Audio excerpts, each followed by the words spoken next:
اعوذ باللہ من الشیطان الرجیم، بسم اللہ الرحمن الرحیم۔ ہم پہنچ گئے مسئلہ نمبر 624 میں ہے کہ بندہ قرات کر رہا ہے اور اب اس کے لیے ممکن نہیں ہے کہ وہ پورا کرے،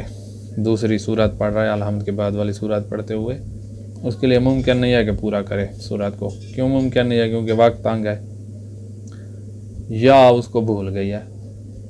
اگر وقت تنگ ہو تو اس سے چھوٹی سورہ کی طرف عدول کرے اور وقت میں ساری نماز ہو سکتی ہے تو پھر وہ اس چھوٹی سورہ کی طرف عدول کر سکتا ہے، چاہے نصف میں پہنچ بھی گیا تھا لمبی سورت کے، یہ ہے وقت تنگ ہو تو۔ اور اگر بھول گیا ہے تو اس کو اختیار ہے کہ وہ یہیں چھوڑ کے آگے رکوع میں چلا جائے، اور یہ بھی کر سکتا ہے کہ کسی اور سورت کی طرف رجوع کر لے، عدول کر لے، چاہے ایسے مورد میں ہو جہاں عدول ہم منع کرتے تھے، مثلا نصف میں پہنچ گیا ہو یا سورہ کافرون شروع کی ہوئی ہے اور بھول گیا ہے شروع میں ہی، تو وہ یہیں چھوڑ کے رکوع میں بھی جا سکتا ہے اور کسی اور سورت کی طرف عدول بھی کر سکتا ہے۔ تو وقت تنگ والے کا اور اس میں اختیار نہیں ہے، بھول گیا ہے تو وہاں اختیار ہے کہ چھوڑ کے رکوع میں چلا جائے یا اور سورت کی طرف عدول کرے۔ اذا لم يتمكن المصلی من اتمام الصلاۃ، نمازی اتمام سورہ کو مکمل نہیں کر سکتا، وقت تنگ ہے، ان اتمام یا تو فلاوت لزوما ان یعدل الی سورۃ اخری، اتیال لازم ہے کسی اور سورہ کی طرف عدول کرے۔ وان کان قد بلغ نصف فیہا، اگرچہ وہ نصف تک پہنچ گیا ہو اس سورہ میں جس کے پورا کرے تو وقت تنگ ہوگا۔ اما اذا کان عدم تمکنہ من الاتمام لنسیان بعض سورہ، اگر یہ سبب ہو کہ پوری اس وجہ سے نہیں کر سکتا سورت کو کیونکہ اس کو بھول گئی ہے،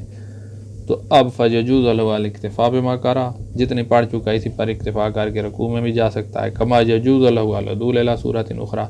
اور یہ بھی اس کے لیے جائز ہے کہ کسی اور سورہ کی طرف عدول کر لے۔ وَإِن بَلَغَ النِّصْفَ، جو بھول گیا اس کے نصف تک پہنچ گیا تھا، او کان مما اشار فیہ سورۃ توحید او الکافرون، یا جو بھول گیا وہ سورہ توحید تھی اور شروع میں تھا، یا بھول گیا وہ سورۃ کافرون تھی اور شروع میں تھا، تو ان کو چھوڑ کے کسی اور سورہ طرف عدول ہو سکتا ہے۔ تو یہ ایک عدول کا ایک اور مورد آ گیا ہے، کل ایک استثنائی آیا تھا اور ایک یہ ہو گیا استثنائی مورد۔ اچھا، اب آگے ہے مسئلہ نمبر 625 کہ نمازی چاہے امام ہو معموم ہو، اس کو اختیار ہے کہ مغرب کی تیسری رکعت اور 4 رکعتی نماز کی تیسری چوتھی رکعت، اس میں اس کو اختیار ہے کہ سورۃ فاتحہ پڑھ لے یا تسبیحات اربع جو ہے اس کو ایک دفعہ پڑھ لے، ایک دفعہ کافی ہے۔ تسبیح پڑھے گا تو یہاں بھی عربی کا خیال رکھے گا، جیسے پیچھے الحمد میں ہم نے پوری قرات کی بحث کی ہے، قرات کا شکل کا، حروف کا، مخارج کا، زبر زیر پیش حرکات جو ہیں ان کا خیال رکھے گا صحیح ادا ہوں، تو ایک دفعہ ہی کافی ہے۔ اور 3 دفعہ تسبیحات اربع کو انجام دینا، سبحان اللہ والحمدللہ ولا الہ الا اللہ واللہ اکبر 3 دفعہ افضل ہے۔ اچھا، یہ احتیاط مستحب ہے، معذرت 3 دفعہ احتیاط مستحب ہے۔ اور جب یہ تسبیحات اربع پڑھ لے تو اس کے بعد استغفار پڑھنا، یعنی اپنی مغفرت طلب کرنا، استغفر اللہ ربی واتوب الیہ اللہم اغفر لی، یہ افضل ہے کہ تسبیحات اربع کے بعد یہ بھی ساتھ کہے۔ اچھا، اور یہ جو تیسری چوتھی رکعت ہے یا تیسری رکعت مغرب کی، اس میں اخفات ہے، احتیاط واجب بنا پر اخفاتی ہے، یہ قرات کریں تو بھی اخفاتاً، جو تسبیحات پڑھیں تو بھی اخفاتاً۔ اچھا، یتخیر المصلی اماما کان او معموما، امام و معموم ہو فی ثالثۃ المغرب وآخرۃ الرباعیات، مغرب کی تیسری رکعت 4 رکعت نماز کی آخری 2 رکعتوں میں اختیار ہے نمازی کو بین الفاتحہ و تسبیح، فاتحہ پڑھے اس کی مرضی، تسبیح اس کی مرضی، ویجزی فی، اور تسبیح میں یہ والی پڑھ لینا کافی ہے، سبحان اللہ والحمدللہ ولا الہ الا اللہ واللہ اکبر، یہ کافی ہے۔ ایک دفعہ پڑھ لینا کافی ہے۔ وتاجب المحافظہ علی العربیہ، عربی کا خیال رکھا جائے، شکل بھی کلمے کی صحیح رہے، حروف کے مخارج بھی صحیح ہوں، اور یہ تیسری چیز کیا تھی، مخارج، شکل اور حرکات سکنات صحیح ہوں۔ وَيُجْزِي ذَلِكَ مَرَّةً وَاحِدَةً، ایک دفعہ ہی پڑھ لینا تسبیحات اربع کو کافی ہے۔ ولاوت استحباب تکرار ثلاثاً، 3 دفعہ تکرار کرنا، یعنی 3 دفعہ اس کو پڑھنا، یہ احتیاط مستحب ہے، ورنہ ایک دفعہ کافی ہے۔ احتیاط مستحب ہے نا، کہ جن علماء نے کہا ہے کہ 3 دفعہ پڑھنا واجب ہے، آپ ان کے ساتھ موافقت ہو جائے گی، تو اس لیے احتیاط مستحب ہے، ورنہ دلیلیں اور ادلہ سے یا سستانی کو اس پر پہنچا رہی ہیں کہ ایک دفعہ پڑھ لینا کافی ہے۔ والافضل اضافۃ الاستغفار الیہ، افضل یہ ہے کہ تسبیحات اربع کے ساتھ استغفار کا اضافہ کیا جائے، استغفر اللہ ربی یا اللہم اغفر لی، یہ استغفار ہے یہ بھی۔ ولاوت لزوم الاخفاء فی التسبیح و فی القراءۃ بدلہ، احتیاط لازم یہ ہے کہ تسبیحات اربع پڑھیں یا الحمد کی قرات کریں بدل تسبیح، تسبیح کی جگہ پر، تو اخفاء اس میں بھی احتیاط واجب بنا پر ضروری ہے۔ نام یجوز بل یستحب الجار بالبسم اللہ فیما اذا اختار قراءۃ الحمد، الحمد جب پڑھنا چاہتا ہے تو مستحب یہ ہے کہ بسم اللہ کو پھر بلند آواز سے پڑھے، جہراً پڑھے، اور بسم اللہ پڑھنی الحمد کے ساتھ ہے، الحمد کا جز ہے۔ رہا مسئلہ تسبیحات اربع تو اس میں بسم اللہ سے شروع نہیں کرنا، وہ ڈائریکٹ تسبیحات اربع ہی پڑھنی ہے۔ تو الحمد پڑھنی ہے تو بسم اللہ بلند آواز سے پڑھنا مستحب ہے، الا فی القراءۃ خلف الامام، ہاں امام کے پیچھے ہے، جماعت کے ساتھ ہے، تو تیسری اور چوتھی رکعت میں بسم اللہ بھی بلند آواز سے پھر نہ پڑھے۔ فإن العوۃ لزوما فیہا ترک الجہر بالبسم اللہ، احتیاط لازم یہ ہے کہ جب جماعت کے ساتھ ہے، معموم ہے، تو بسم اللہ کو بلند آواز سے پڑھنا ترک کرے۔ امام پڑھ سکتا ہے بسم اللہ بلند آواز سے اگر وہ الحمد پڑھنا چاہتا ہے تیسری رکعت میں، معموم احتیاط واجب بنا پر جہراً بسم اللہ نہ پڑھے۔ اچھا، آگے ہے مسئلہ کیا ہے، آخری 2 رکعتیں جو ہیں ظہر اثر کی، مثلا عشاء کی، ان کو ایک جیسا رکھنا واجب نہیں ہے کہ تیسری رکعت میں تسبیح تو چوتھی میں بھی تسبیح کرے، نہیں، ایسے بھی کر سکتے، تیسری میں تسبیح چوتھی میں الحمد پڑھے، یا تیسری میں الحمد اور چوتھی میں تسبیح، تو یہ مساوات واجب نہیں ہے۔ لا تاجب مساوات رکعتین الاخیرتین فی القراءۃ، قراءت و تسبیح میں آخری 2 رکعتوں میں مساوات ضروری نہیں ہے، بل لہ القراءۃ فی احداہما و تسبیح فی الاخری، اس کے لیے جائز ہے ایک میں قراءت کرے دوسرے میں تسبیح کرے۔ تو یہ ایک دوسرے کے قائم مقام ہیں تسبیح اور قراءت، پہلی رکعت میں بھی اور دوسری رکعت میں بھی، تیسری اور چوتھی میں ایک دوسرے کے قائم مقام ہیں، تو جس کو بھی پڑھ لیں کافی ہے۔ اچھا، اب ہے کہ ایک بندے کا قصد یہ تھا کہ بھئی علماء جو کہہ رہے ہیں کہ تسبیحات اربع پڑھنا افضل ہے، اس کا قصد یہ تھا کہ میں وہی پڑھوں گا، نماز میں شروع ہو رہا تھا تو یہ ارادہ تھا، پہلی رکعت میں مثلا یہ ارادہ تھا، جب تیسری رکعت میں گیا تو بھول کے الحمد اس نے پڑھ دی، تو یہ جو الحمد اس نے پڑھی ہے، اس میں اگر اس نے یہ قصد اس کا تھا، اس کے اندر یہ والی بات موجود تھی کہ یہ الحمد جو ہے یہ نماز کا جو جز ہے میں وہی الحمد پڑھ رہا ہوں، جزئیت کا ارادہ اس کے اندر چاہے چھپا ہوا تھا موجود تھا، تو پھر یہ الحمد کافی ہے، رکوع کرے اور جائے۔ اور اگر غفلت اتنی زیادہ ہے کہ اس کے اندر چھپا ہوا جزئیات کا ارادہ بھی نہیں ہے، تو اس نے تو الحمد ایسے ہی پڑھ لیا، نماز کا جز بنانے کا ارادہ ہی نہیں ہے، چاہے چھپا ہوا ارادہ، چھپا ہوا وہ ہوتا ہے کہ بھئی بندہ غافل ہے لیکن اس سے پوچھا جائے کہ یہ جز ہے یا نہیں تو وہ کہے گا جز ہے، تو یہ اندر چھپا ہوا ہے لیکن توجہ کسی اور چیز کی طرف ہے، تو یہ والا ارادہ بھی نہیں ہے، تو پھر رکوع سے پہلے اگر اس کی توجہ ہو گئی ہے تو یہ اب تسبیحات یا الحمد کو دوبارہ انجام دے، کیونکہ پڑھنی اس نے تسبیح تھی، ارادہ اس کا یہ تھا، الحمد اس کے منہ پر جاری ہو گئی اور اس کا ارادہ ہی نہیں ہے جزئیات کا، یعنی یہ ہے بہت دور کی بات کہ بندے کا ارادہ نہ ہو، تو ارادہ ہو جاتا ہے، لیکن ہو سکتا ہے کسی کا نہ ہو، وہ چھپا ہوا ارادہ بھی نہ ہو، تو پھر اس نے دوبارہ قرات کرنی ہے۔ یہ تھا تیسری اور چوتھی رکعت میں اس طرح کی بھول ہو گئی ہے، غفلت ہو گئی ہے۔ اور اگر کسی کو اس طرح ہو کہ وہ پہلی رکعت میں اس نے سورہ انا انزلنا پڑھنے کا ارادہ تھا اور اس نے سورۃ توحید قل هو اللہ احد پڑھ لی، تو وہاں پر بھی ہم یہی بات کہیں گے کہ اس کا ارادہ یہی تھا نا کہ یہ جز نماز جو ہے وہ میں وہی انجام دے رہا ہوں، تو بس کافی ہے، ٹھیک ہے، اس کی نماز صحیح ہے، اس کو دوبارہ نہیں پڑھنی پڑے گی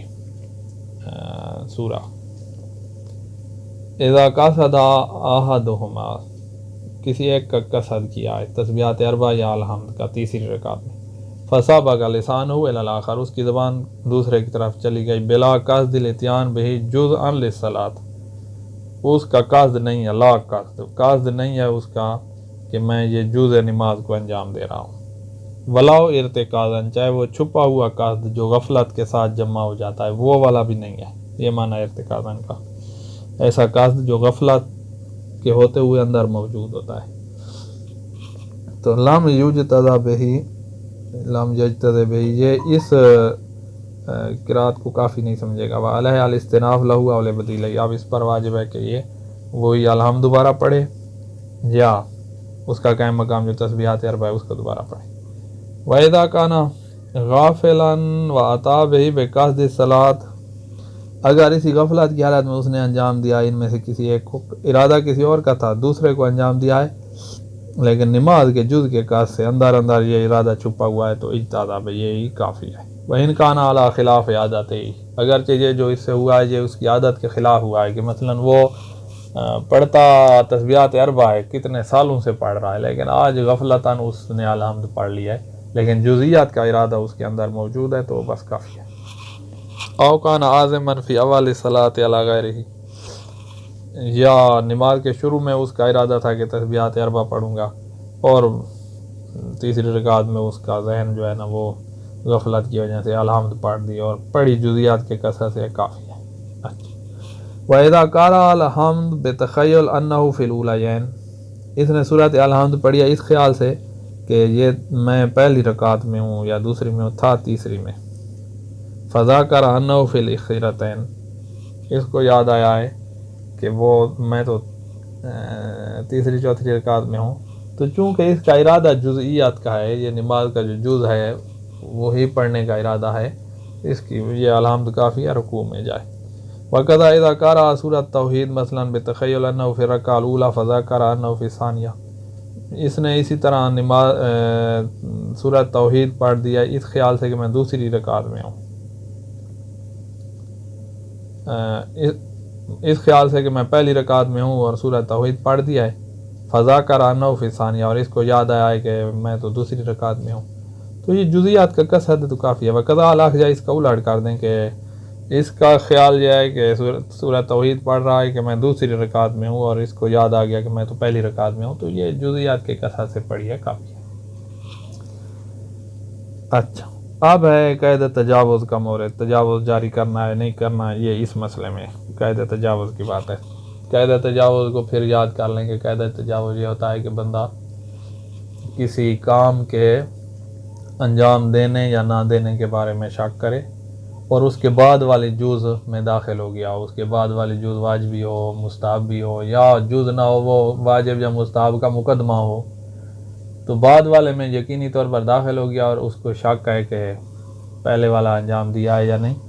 تو قید تجاوز جاری ہوتا ہے، اور شک کی پرواہ نہیں کرنی، آگے چلو نماز ٹھیک ہے۔ اور اگر بعد والے میں داخل نہیں ہوا ابھی تک اور پہلے شک ہو گیا ہے، تو پھر قید تجاوز جاری نہیں ہوتا، پھر انجام دینا پڑتا ہے اس کام کو جس کے بارے میں شک ہے۔ اب یہ یاد رکھتے ہوئے اب ہم آتے ہیں یہاں کہ ایک بندے کو شک ہوا ہے قرات کی ہے یا نہیں کی، معذرتاً اس کو نسیان ہوا ہے، شک والی مثال آگے آ رہی ہے۔ ایک بندے کو قرات اور تسبیح بھول گئی ہے، اس کو یقین ہے کہ نہیں کی ہے، شک والی بات بعد میں آئے گی۔ ایک بندے کو یقین ہے کہ میں نے قرات یا تسبیح انجام نہیں دی، اور بھول کر وہ پہنچ گیا ہے رکوع میں، اب رکوع میں اس کو یاد آیا ہے کہ میں نے تو قرات نہیں کی یا تسبیح نہیں کی، تو اب رکوع رکن ہے، اب واپس نہیں آ سکتا قرات کی طرف، بس جو رہ گئی ہے تو وہ کوئی رکن تو نہیں تھی کہ رہ گئی تو نماز باطل ہوگی، اس کی نماز صحیح ہے، آگے جائے۔ اذا ناسی القراء والتسبیح وتذکر بعد الوصول الی حد الرکوع، رکوع کی حد میں پہنچنے کے بعد اس کو یاد آیا ہے تو یہ صحت صلاۃ ہو، اس کی نماز صحیح ہے، پیچھے آنا واجب نہیں ہے بلکہ جائز ہی نہیں ہے، کیونکہ آئے گا تو پھر رکوع کرے گا تو یہ 2 رکوع ہو جائے۔ وَإِذَا تَذَكَّرَ قَبْلَ ذَلِكَ، رکوع کی حد میں پہنچنے سے پہلے، رکوع کی حد یہ ہے کہ آپ کے ہاتھ پہنچ جائیں گھٹنوں تک، اس حد پہنچنے سے پہلے تھوڑا جھکا ہے، وَلَوْ بَعْدَ الْحَوِی، تھوڑا سا جھکنے کے بعد اس کو یاد آیا ہے ابھی رکوع کی حد میں نہیں پہنچا تھا، تو راجع وتدارک، واپس آئے گا، قرات کرے گا یا تسبیحات اربع پڑھے گا، پھر رکوع میں جائے گا۔ یہ ہے جس کو یقین ہے کہ میری قرات رہ گئی ہے۔ وَإِذَا شَكَّ فی قراءتها بعد الحوی الی الرکوع، یہ اب قاعدہ تجاوز جاری ہو رہا ہے۔ اس بندے کو شک ہے کہ میں نے قرات کی ہے یا نہیں کی، کھڑی ہوئی حالت میں نہیں، بعد اس کھڑا تو تھا تو اس وقت قرات کا مورد ہے نا، اس کے بعد والا جو کام ہے رکوع یا رکوع سے پہلے جو رکوع کے لیے جھکنا ہے، یہ رکوع کا مقدمہ ہے، مقدمے میں داخل ہو جائے اور اس سے پہلے والے میں شک ہے تب بھی قاعدہ تجاوز جاری ہوتا ہے۔ تو اب اس کو شک ہے کہ تسبیحات اربع پڑھی ہیں یا نہیں پڑھی، رکوع کی طرف جھک گیا ہے، تو یہ جب شک ہے اور بعد والے فعل میں داخل ہو گیا ہے تو شک کی پرواہ نہ کرے، آگے چلے، رکوع کی طرف جائے، جیسے جا رہا ہے جانے دو۔ تو یہ قاعدہ تجاوز ہم نے جاری کیا ہے۔ اگر اسے کھڑی ہوئی حالت میں اس کو شک ہو جاتا تو پھر ابھی بعد والے فعل میں داخل نہیں ہوا تھا، تو ہم کہتے کہ یہاں تم پھر قرات کو کرو یا تسبیحات اربع انجام دو۔ اذا شک فی قراءتها، قرات میں شک ہوا ہے بعد الحوی الی الرکوع، رکوع کی طرف جھکنے کے بعد، ابھی رکوع میں نہیں پہنچا، جھک گیا ہے، تو مزہ اب نماز میں چلا جائے۔ وَإِنْ كَانَ الشَّكُّ بَعْدَ الدُّخُولِ فِي الْاِسْتِغْفَارِ، اگر وہ رکوع کی طرف جھکا نہیں ہے لیکن استغفار پڑھ رہا ہے جو تسبیحات اربع کے بعد ہم پڑھتے تھے، تو اس صورت میں کیا وہ قاعدہ تجاوز ہم جاری کریں گے یا اس کو کہیں گے کہ تسبیحات اربع کی طرف واپس جاؤ؟ تو فرما رہے ہیں کہ اس صورت میں احتیاط واجب یہ ہے کہ یہاں پر ہم اس کو کہیں گے کہ تسبیحات اربع دوبارہ انجام دو، اور اس کے بعد رکوع کی طرف جائے گا۔ وَإِنْ كَانَ الشَّكُّ بَعْدَ الدُّخُولِ فِي الْاِسْتِغْفَارِ، استغفار میں داخل ہونے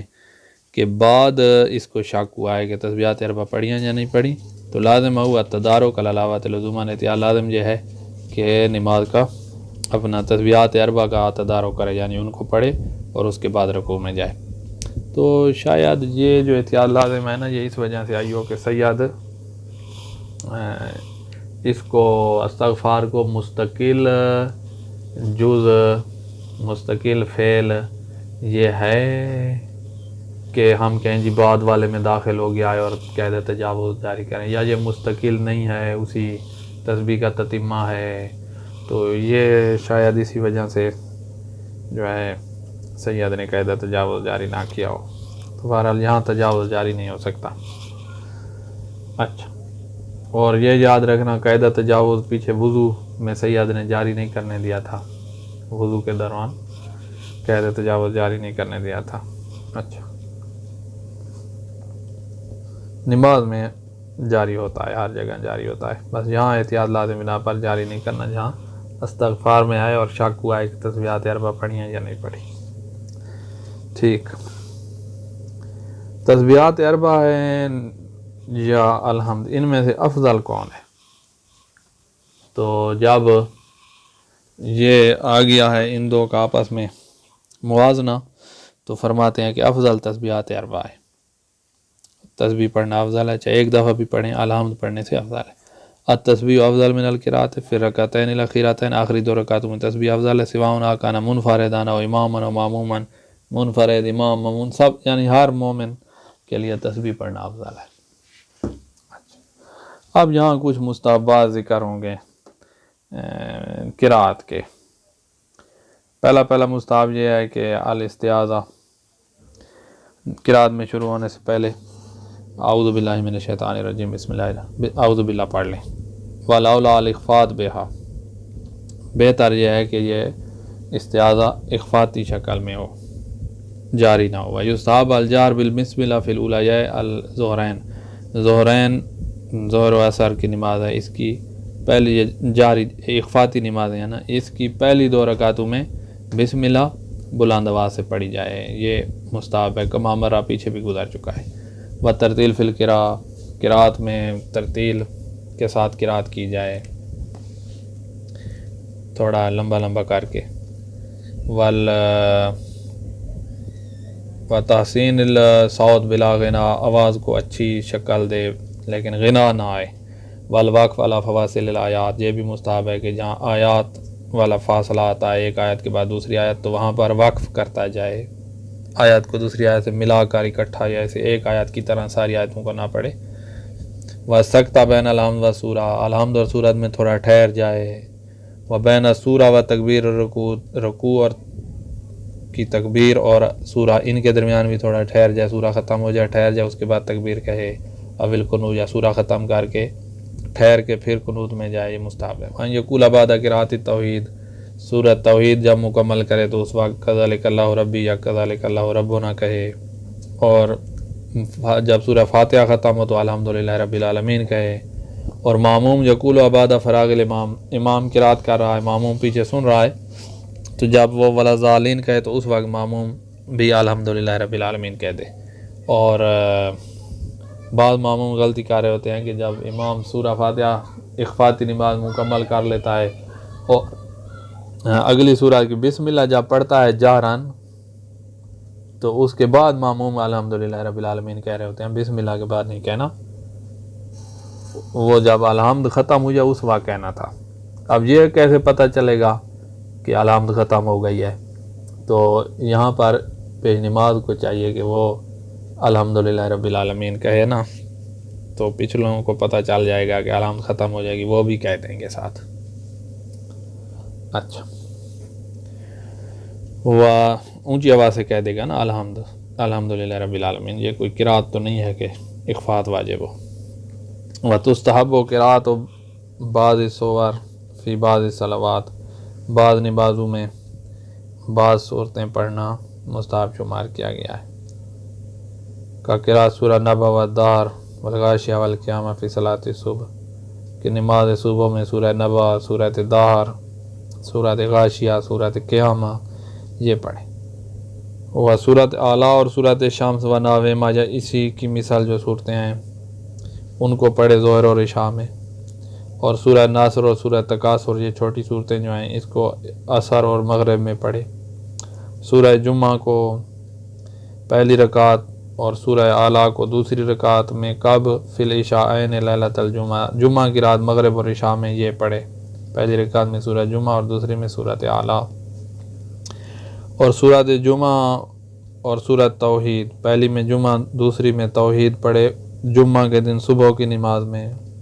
سورۃ جمعہ پہلی میں اور منافقون پڑھے دوسری میں فی ظہریا، جمعہ کے دن ظہر اور عصر کی نماز پڑھ رہا ہے تو ان میں پڑھے، جمعہ پڑھ رہا ہے تو ان میں سورۃ جمعہ اور منافقون پڑھی جائے گی،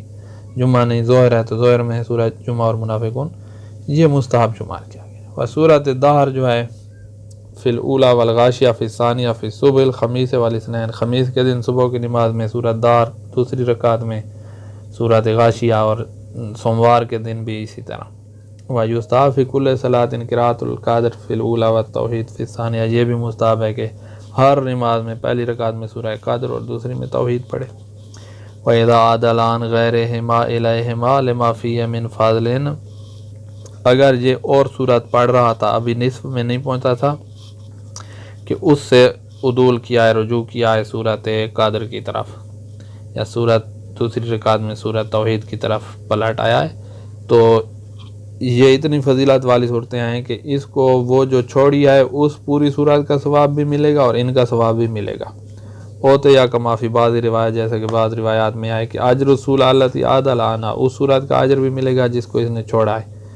مضافاً الی اجرہما، اور ان دو کا اجر بھی ملے گا۔ اچھا، یہ کچھ مکروہات ہیں 31 مسئلے میں کہ یکرہ تارک و سورۃ توحید فی جمیع الفرائض الخمس، پورے دن کی 5 نمازیں جو فریضہ ہیں ان میں سے کسی ایک میں بھی سورۃ توحید نہیں پڑھی تو یہ مکروہ ہے۔ وقراءتها بنفس واحد، اور ایک ہی سانس میں سورۃ توحید پڑھ دے یہ بھی مکروہ ہے۔ وقراءت سورۃ واحدہ فی کلتا رکعتین الاولیین، پہلی 2 رکعتوں میں، پہلی رکعت میں جو سورت پڑھی ہے مثلا سورۃ کوثر پڑھی ہے، دوسری میں بھی وہی سورۃ کوثر پڑھ دے یہ مکروہ ہے۔ ہاں الا توحید، صرف سورۃ توحید جو قل هو اللہ احد ہے اس کو دونوں رکعتوں میں پڑھا جائے تو کوئی مسئلہ نہیں، مکروہ نہیں ہے، باقی مکروہ ہے۔ فإنه لا بأس بقراءتها في كل من الركعة الأولى والثانية، پہلی دوسری دونوں رکعتوں میں سورۃ توحید پڑھنے میں کوئی کراہت نہیں ہے۔ اچھا، اور جو کراہت ہے جہاں تو وہ یہ مطلب نہیں کہ کوئی نماز میں اشکال آ جائے گا، ثواب کم ہوگا، یہ معنی ہے کراہت کا۔ آیت کا تکرار جائز ہے،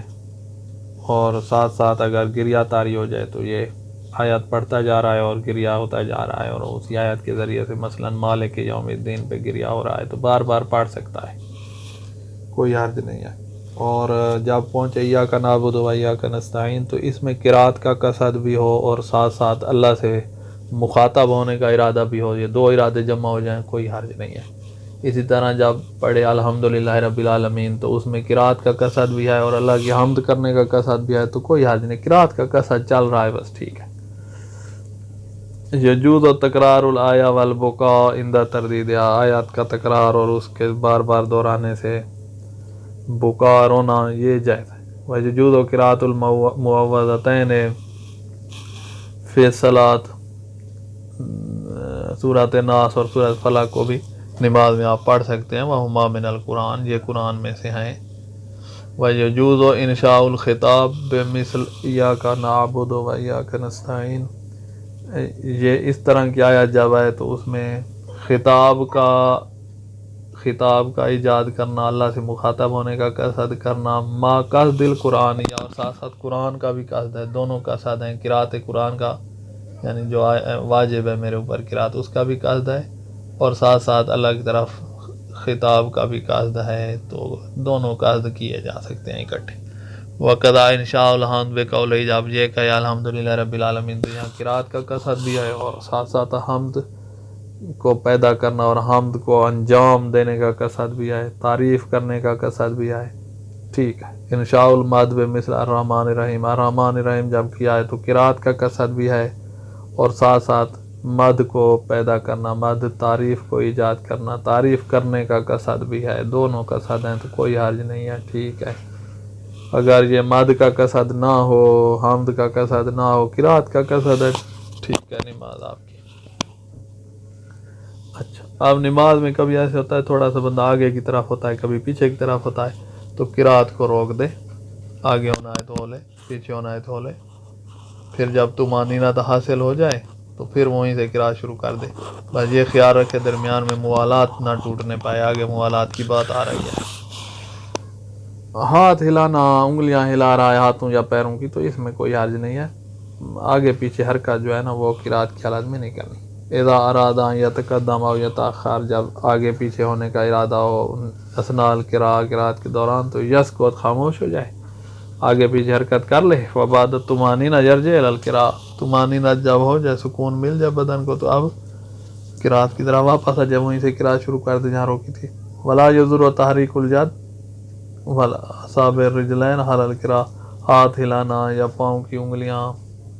ہلانا قرات کی حالت میں کوئی حرج نہیں ہے، قرات بھی کر رہا ہے اور انگلیاں بھی ہلا رہا ہے، کوئی مسئلہ نہیں ہے۔ یہ ہے جان بوجھ کر جس نے آگے پیچھے حرکات کی تھی۔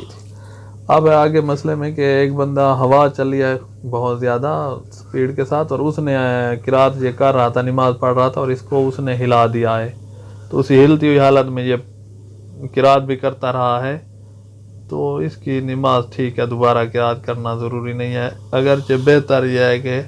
جہاں ہلا ہے وہ والی جگہ قرات کی دوبارہ کر لے، بہتر ہے، واجب نہیں ہے۔ فَإِذَا تَحَرَّكَ فِي حَالِ الْقِرَاءَ، قرات کی حالت میں ہلا ہے قہراً،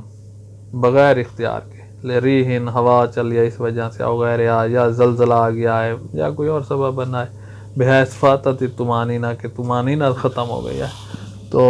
اس کی وہ پڑھتا بھی رہا ہے، حالہ قراءت میں تھا، قراءت کے دوران یہ سب کچھ ہوا ہے، تو ٹھیک ہے قراءت آگے جائے، بس کوئی مسئلہ نہیں ہے. لیکن علاوت استحباباً اعادت ما قارأ فی تلک الحال، بہتر یہ ہے کہ اس حالت ہلتی ہوئی حالت میں جو اس نے پڑھی ہے اس کو دوبارہ پڑھ لیں. یہ جو ہم نے کہا ہے کہ صبح مغرب اور عشاء میں جہر واجب ہے، یہ جہر تمام کلمات میں، تمام حروف میں ہے. ایک حرف بھی ہے تو اس کو بھی ایاک نعبد، وا، یہ جو وا ہے اس کو بھی اخفاتی نہیں کر سکتے، یہ بھی جاری پڑھنی ہے. یاجب الجار فی جمیل کلمات، جہاں جاری نماز میں جار پھر ہے تو تمام قرات کے تمام کلمات میں ہے، تمام حروف میں ہے. قرات میں الجہریہ جاری قرات میں پھر جار تمام کلمات حروف میں ہے. علاوت لزومنیت اللہ بنا پر کسی ایک حرف کو بھی اخفاتی نہیں پڑھ سکتے. یہ ہوتی قرات میں ہے، آگے رکوع سجود میں اخفات جائز ہوتا ہے. اچھا، اب آ رہا ہے مسئلہ 36 موالات کی بات آ رہی ہے کہ موالات حروف کے درمیان الحمدو، اس کو جو پڑھنا ہے تو اگر ال کہے اور پھر خاموش، اور ہم کہے اور پھر خاموش، اور پھر دو کہے اور ان میں فاصلے دے رہا ہے تو یہ چاہے تھوڑا فاصلہ بھی ہو، موالات یہ کلمے کے داخلی موالات، ایک لفظ کی داخلی موالات کو یہ فاصلہ ختم کر دے گا. تو فاصلے اتنے نہ دے کہ جس سے موالات ختم ہو جائے. کبھی ایسا ہے کہ تھوڑا تھوڑا اس کا فاصلہ محسوس ہو رہا ہے لیکن عرف کہتا ہے کہ موالاتاً پڑھ رہا ہے، پے در پے پڑھ رہا ہے، تو اس میں کوئی حرج نہیں ہے، ٹھیک ہے. تو حروف کے درمیان موالات دائرہ تنگ ہے. اس کے بعد موالات ہے کلمات کے درمیان، ایک کلمے اور دوسرے کلمے. الحمد للہ رب العالمین، تو یہ فاصلے اگر دے رہا ہے چھوٹے چھوٹے کے عرف اس کو کہہ رہا ہے کہ موالات باقی ہے، تو پھر باقی ہے. اگر زیادہ لمبے فاصلے ہیں تو پھر باقی نہیں ہے. اب یہ جو موالات ایک لفظ اور دوسرے لفظ کے درمیان ہے، اس کا پیریڈ زیادہ ہوگا، اور جو ایک حرف اور دوسرے حرف کے درمیان تھی ایک ہی کلمے میں تو اس کا پیریڈ کم ہے. اسی طرح موالات سورہ، ایک سورہ اور سورہ فاتحہ اور سورہ توحید جو پڑھنی ہے مثلا دوسری رکعت میں، ان میں بھی موالات ہے. سورہ فاتحہ ختم کر کے اگر کوئی کھڑا رہے کہ پھر توحید شروع کرے اور لوگ کہیں کہ بھئی ہم نے تو سمجھا تھا کہ تو نے تو نماز چھوڑ دیا، ختم کر دیا، تو نے جو چپ کر کے کھڑ گیا تو یعنی تو نے موالات ختم کر دیا ہے. تو موالات ختم جان بوجھ کے اس نے کیا تو یہ واجب تھی موالات، لہذا اس کی نماز باطل ہوگی. اور اگر جان بوجھ کے نہیں کیا موالات ختم، کسی عذر کی وجہ سے ختم ہو گیا، تو پھر وہیں سے پیچھے سے وہیں سے شروع کرے کہ موالات حاصل ہو جائے. مثلا ایک آیت اور دوسری آیت کے درمیان اس سے فاصلہ آ گیا ہے، موالات ختم ہو گئی ہے نا، تو یہ سورہ ہی پھر سے شروع کر دے، کیونکہ سورہ اور الحمد کے درمیان موالات کا پیریڈ زیادہ وسیع ہے، تو یہ سورہ ہی دوبارہ سے شروع کر دے. اچھا، تاجب الموالات بین حروف الکلمہ بالمقدار الذی یتوقف علیہ صدق الکلمہ. موالات واجب ہے ایک کلمے کے حروف کے درمیان اتنی مقدار کہ جس پر لفظ کلمہ صدق کرے. اگر آپ حروف میں فاصلے دے رہے ہیں تو اس کو کلمہ ہی نہیں کہا جائے گا، آپ کو کہا جائے گا کہ آپ مختلف متعدد حروف پڑھ رہے ہیں، ایک لفظ ایک کلمہ تو آپ نے پڑھا ہی نہیں ہے. پھر موالات ختم، عمدن کیا تو نماز باطل ہو گئی.